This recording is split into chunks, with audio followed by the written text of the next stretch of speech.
All right, Florida fans, Billy Napier's gone, man. It was really only a matter of time. Ever since the South Florida loss, really, I felt it was only a matter of time. Even though that was the first loss of the season for Florida, it's just a game that Florida cannot lose. And then they lost to LSU. That gave them their second loss of the season, and really their playoff chances were done at that point because realistically, you're not going to win out from that point forward. And they have not. They've gotten a pretty big win over Texas, though. I don't, you don't really know how good Texas is, I guess, but you know, and he's getting fired, a day after beating Mississippi State, so he's getting fired coming off a win. So that just tells you that this was going to happen at some point. Yeah, a name that keeps getting thrown around from what I see is Lane Kiffin. He's a name that gets thrown around for a lot of jobs when there's a new opening. Very popular name. So, Florida fans, let me know, who you want to see become the next head coach. Who is your realistic hire? And give me your dream hire as well. Yeah, man, Billy Napier is gone. Billy Napier is out at Florida. He was fired earlier this afternoon, 22-23. That's what the final record is there for Billy Napier. Expected this, talked to you last week. Essentially, if you read between the lines, I told you it didn't matter if he beat Mississippi State. Yep. This was pretty known. This was not hidden. A lot of people reported this during the week. So, not a surprise, very disappointed. And I'm not saying I'm disappointed that Florida made the decision. Florida did exactly what they had to do here. By my estimation, they did what they had to do.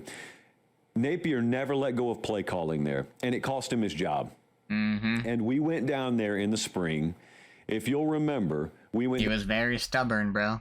He would not give up play calling to an OC. He always went about it himself. And like he said, that was his downfall. Down there in the spring, and I follow Florida football very closely, so I knew what the number one gripe had been from folks around the program. And Billy was always really good to us. He gave us a lot of access down there.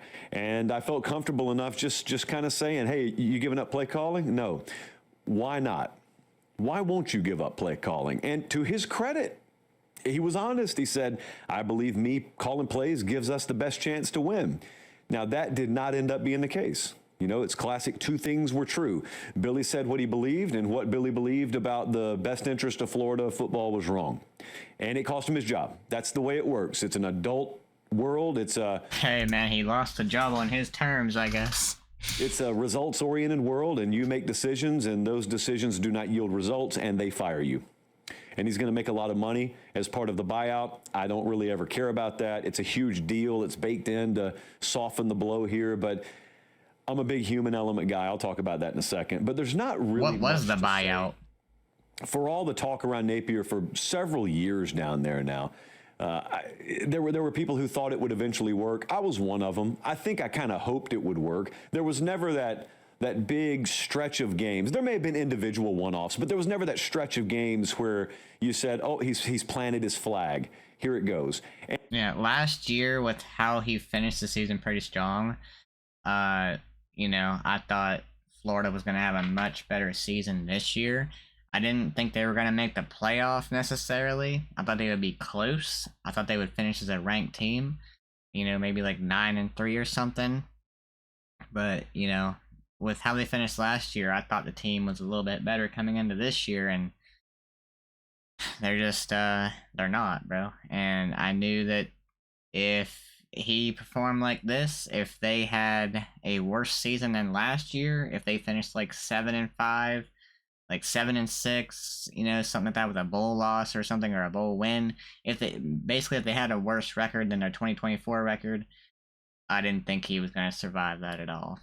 And what I always have to remind everyone and myself is this is not one of those situations where a lot's being asked of a guy who hasn't been given what it takes to succeed.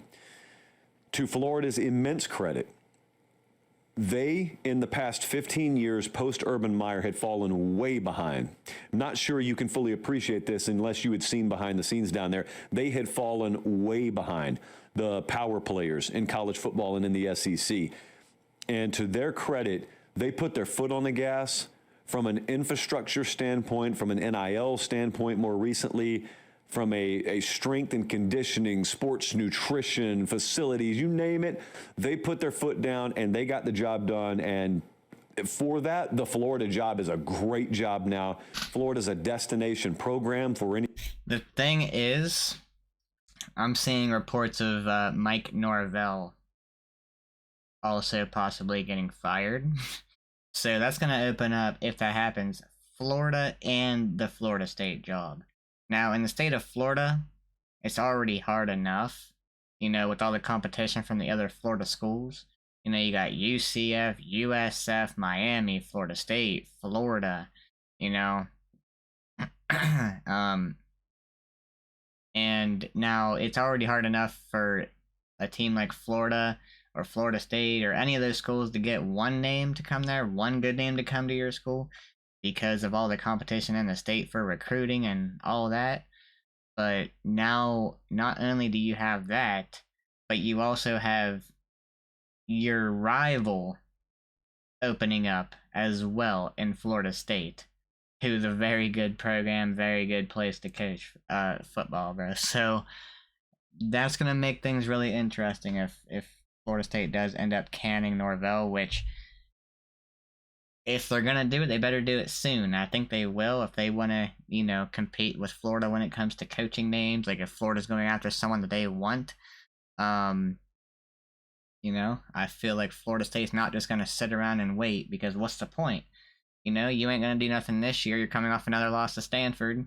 Your season's done. You're winless in the ACC. What's the point in waiting, bro? So Norvell is going to be getting canned, I'm sure, probably pretty soon. So it's going to be FSU and Florida competing against each other, possibly. Anybody to work at. And I'm mentioning that not to sell Florida, they'll sell it themselves, but to remind everyone, that's why there's not much to say about him firing Billy Napier. He had everything. He asked for a lot. He was given a lot. He had a gigantic staff down there, and a really good one, to the point where I wonder, when the new guy comes in there, if there'll be some retention. I've said that for months now. There's some really, really good top of the industry people in that building that Billy hired. Did a lot of good things down there.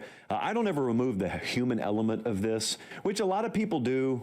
If you're a fan of the team, I get it, because you just want to win.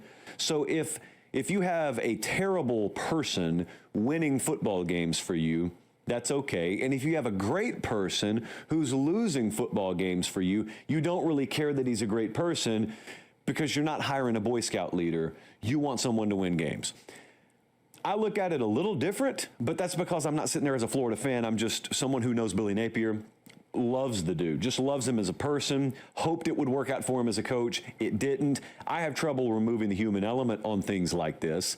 So I'm certainly not sitting here telling you he got screwed. Like, I made the case. I thought Penn State moved on James Franklin way too quickly. I don't think Florida moved on Billy Napier way too quickly. I thought this had to. Penn State, I don't know. I think it was due, honestly. There have been people saying, like, they just made a Final Four run sure. That's, James Franklin had Penn State consistently, ranked and, finishing fairly highly ranked. Came off a Final Four finish, almost played for a national championship.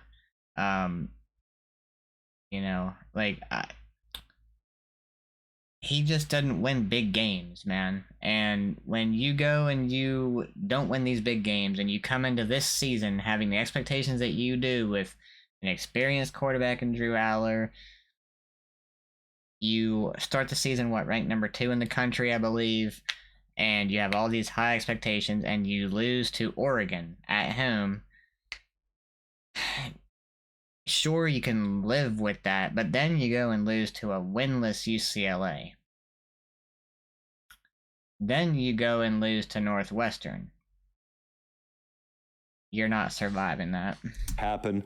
I will say this. He left the thing a whole lot better than he found it. The Florida program, the Florida job, it's a great destination place. Okay, so there's that. There's the big buyout that makes 99% of people look and say, hey, you pay me that kind of money, I'd love to be fired. Hey, wait just a second. Appreciate you guys watching. Most of you are subscribed. If you're not, please do so. It's free. It helps us keep the show free, and that's how we do college football year round. All right, back to the video. My philosophy on that has always been, I don't really think you understand, no matter what the amount of money is, no, I don't care if it's $30 billion, no matter the amount of money, when you're a type A, alpha competitive type, and someone tells you, you have failed, you're not good enough, go away. They're dumping a ton of money in your lap. Wonderful, okay? It guts you. As a competitor, it guts you. I feel that. And for the people who mockingly say, hey, you gut me all you want for that amount of money, you'll never be in position to make that kind of money because you have that attitude, is the way I've always looked at that. That's fair. I used to be like that. Like, I know what I'm talking about, because I used to say that about people. Well, you got a lot of money, so who cares? Who cares about the human number? Hey, man, I'm down here working in a fabric warehouse. I'd love to be a fired football coach. Monetarily, yeah, I'd love to have the bank account those guys have, but it comes at the cost, and only a real, like, type A competitive type understands this. It comes at the cost of being told you failed, you're not good enough.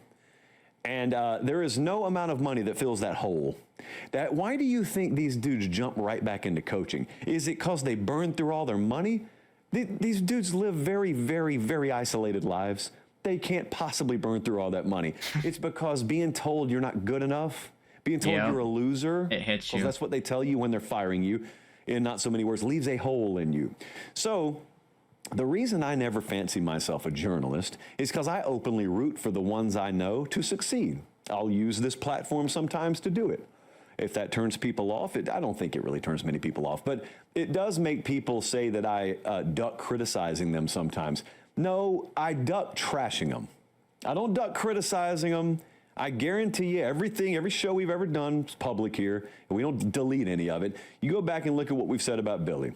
There's a healthy amount of criticism there. What we're not going to do is spray paint Napier sucks on the brick facade of the set here. That's not what we're doing. We try and be more constructive with that. So there's the human element, and then there's the future element. Who is Florida going to hire? Yeah. Probably Lane Kiffin. And then if he says no, then the search can continue. But I think their search begins and ends with Lane Kiffin. Yeah. Now, I said that earlier today. Again, I don't think that's breaking news. I think that's being... Let me see this 2026 schedule. FAU Campbell. Florida State at week 4? What the fudge? Oh, wait. No. Okay, I see. It's just... they don't have the dates determined. Oh man, that was a little bit weird. Okay, so you gotta go to Florida State, to Auburn, to Kentucky, to Missouri, to Texas. That's a fairly hard road schedule. Not the toughest at Texas. Gonna be tough. Gonna be the toughest probably. Auburn's never easy, but they might be firing Hugh Freeze. They're not gonna be in a very good spot. Florida State might have a new coach as well. Kentucky might have a new coach. So that's 3 teams right there who could have a new coach going into next year. Yeah, I mean, it's a fairly difficult schedule, which, you know, with them having Florida State as one of their non-conference games, they're always going to have a fairly hard schedule, man, when it comes to the SEC schedule as well. Widely speculated, if not outright reported. And I had some people come at me and say, why would Lane leave Ole Miss? I don't know that he will. They continued. Who says Florida's a better job than Ole Miss? Well, I would say it's a better job than Ole Miss, but I wouldn't say it's a slam dunk. And what else I've learned, just kind of getting closer to coaching searches and knowing certain... I don't know that Florida is a better job, but I wouldn't say it's leaps and bounds better, honestly. I don't think there's that much of a difference. Lane Kiffin at Ole Miss, he can be there for a while, bro. He can be there for a while. Like, the expectations for him at Ole Miss are not nearly as high as they would be at Florida. So I think he's much more safe at Ole Miss, and he only has Mississippi State in the state with him. You know, Southern Miss as well. But, you know, when it comes to big schools, you got Mississippi State, and that's it. So, the fan base from Ole Miss, everybody at Ole Miss fully supports Lane Kiffin. He has them rolling.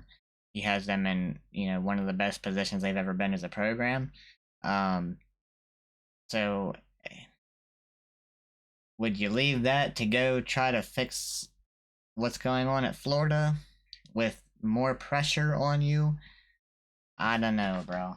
I don't in that regard, I would say he's just fine at Ole Miss, and that Ole Miss is a better spot for Lane Kiffin.